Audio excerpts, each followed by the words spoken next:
கடவுள் அருள் டிவி நேயர்களுக்கு யோக பிருந்தாவின் வணக்கங்கள். வாழ்வில் எல்லோரும் எல்லா வளமும் பெற வேண்டும். சரி, உங்களுக்கு நிம்மதி வேண்டுமா?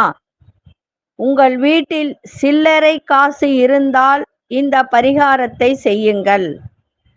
என்ன இந்த பரிகாரம் என்ன அப்படின்னா, எல்லாருக்குமே மனசுல ஒரு பயம் இருக்கும்.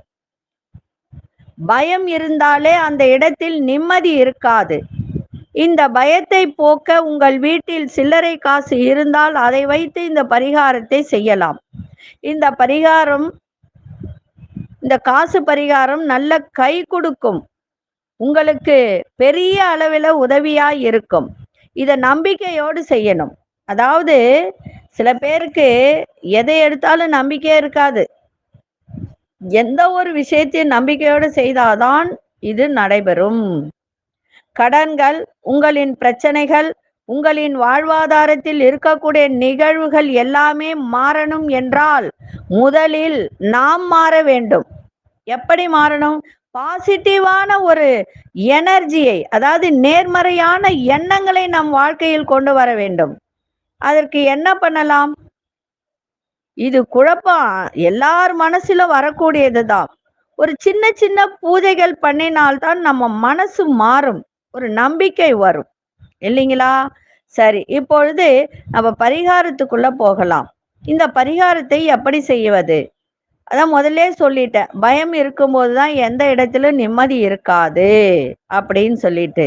சரி, நீங்க செய்ய வேண்டியது என்னன்னா, சிகப்பு கலர் துணி எடுத்துக்கோங்க. அதுல 1 ரூபாய் காயின், பழசான ஒரு காயின். இது அந்த காயின்ல பார்த்தீங்கன்னா நெற்கதிர் போட்டிருக்கும். 2 சைடும் நெல்லு கதிர் போட்டிருக்க மாதிரி இருக்கும். அந்த காயின் தான் ரொம்ப ரொம்ப சிறப்பு. இதுல 14 காயின் எடுத்துக்கோங்க.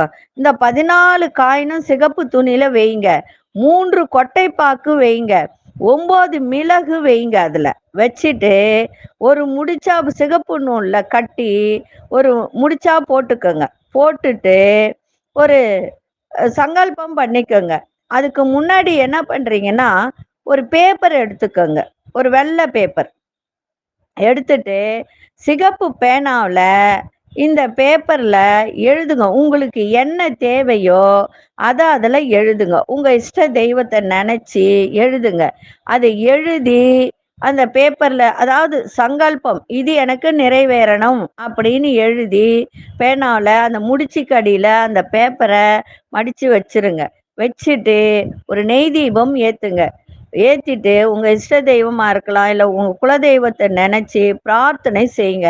பிரார்த்தனை செய்துட்டு பெரிய ஒரு நோட்டு, லாங் சைஸ் நோட்டு ஒன்று வாங்கி வச்சுக்கோங்க. அதுக்கு முன்னாடியே இதெல்லாம் செஞ்சு வச்சுக்கோங்க. வாங்கிட்டு அதுல பச்சை கலர் பேனாவில் நீங்க சங்கல்பம் ஒன்று வச்சுக்கிட்டீங்க இல்லைங்களா? அந்த சங்கல்பம் என்ன என்ன? கடன் தீரணும், எனக்கு பணம் வரணும், இல்லை அடகு வைத்த நகையை மீட்கணும், ஏதோ ஒரு விஷயத்த சங்கல்பமா நினைச்சு அதை தினந்தோறும் 5 முறை பச்சை பேனால எழுதுங்க. எத்தனை எழுதணும்? 5 முறை பச்சை கலர் பேனாவில் எழுதுங்க. எனக்கு இது நிறைவேறணும் அப்படின்னு எழுதுங்க.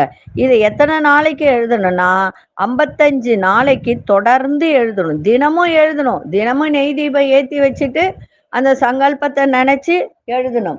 அப்படி எழுதிட்டு வரும்போது ஒரு நாளைக்கு 5 முறை 55 நாள் அப்படின்னு எழுதினால் 555 முறை நீங்க எழுதியிருப்பீங்க, இல்லைங்களா? அப்போ 555 நீங்க 3 5 15 இல்லைங்களா? அப்போ என்ன வருது? 6 வருது இல்லையா? 6 வரும்போது இது சுக்கிரனுடைய ஒரு எண்ணாக வருது இல்லையா? சுக்கிரன் என்றால் சுகபோகத்தை கொடுக்கக்கூடியவர் இல்லையா? அப்போ நீங்க எழுதி வைத்த சங்கல்பத்தை, எனக்கு இது பலனை தர வேண்டும் என்று சொல்லி வணங்குங்கள்.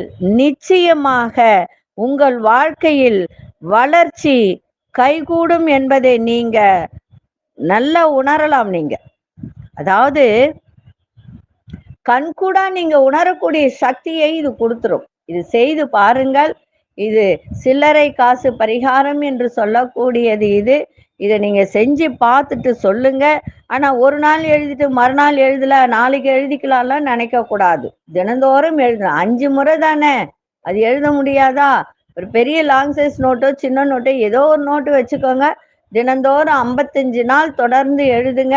நிச்சயமாக அது உங்களுக்கு வேலை செய்யக்கூடிய தருணத்தை ஏற்படுத்தி கொடுக்கும். நன்றி, வணக்கம். யோக பிருந்தாவின் வாழ்த்துக்கள். கடவுள் அருள் டிவியை பார்த்தமைக்கு நன்றிகள். மேலும் இது போன்ற தகவல்களை தெரிந்து கொள்ள கடவுள் அருள் டிவியை சப்ஸ்கிரைப் செய்யுங்கள். மறக்காமல் பெல் ஐக்கானை கிளிக் செய்யுங்கள்.